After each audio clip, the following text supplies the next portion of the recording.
Welcome back to my channel. అందరూ ఎలా ఉన్నారు? బాగున్నారా? వన్ మోర్ మినీ వ్లాగ్ అనమాట.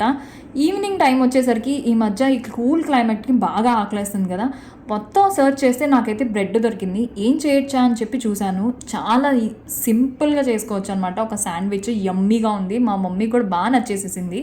ఫస్ట్ అయితే ఒక బౌల్లో 2 స్పూన్ మైనీస్ వేసుకున్నా, కొంచెం అంత చిల్లీ ఫ్లేక్స్, నెక్స్ట్ ఒరిగానో ఉంది ఆప్షనల్, ఉంటే వేసుకొని లేకపోతే లేదు, అండ్ టొమాటో కెచప్ 3 తీసుకొని మిక్స్ చేసేసుకున్నా. ఆ తర్వాత బ్రెడ్ స్లైస్ని ఒక సైడ్ మాత్రమే ఇలా టోస్ట్ చేసుకున్నాను అనమాట. రెండో సైడు లోపల ఏం చేశానంటే ఈ చీజ్ ఇది స్ప్రెడ్ ఉంది కదా, ఆ స్ప్రెడ్ అంతా రాసేసి దానిపైన చీజ్ ఉంటే చీజ్ స్ప్రెడ్ వేసేసేసుకోండి. గ్రేట్ చేసేసి అయినా చీజ్ స్లైస్ అయినా పెట్టేసుకోండి. ఆ తర్వాత 2 సైడ్స్ బ్రెడ్ పెట్టేసేసి టోస్ట్ చేస్తే నెక్స్ట్ లెవెల్లో ఉంటుందండి. చాలా అంటే చాలా బాగుంటుంది. అసలు పిజ్జాలు కూడా పనికిరావు, అంత బాగుంటుంది. చూసారు ఎంత జ్యూసీగా ఉంది. ఇన్ కేస్ ఈ వీడియో నచ్చి లైక్ చేయండి, share, subscribe to my channel.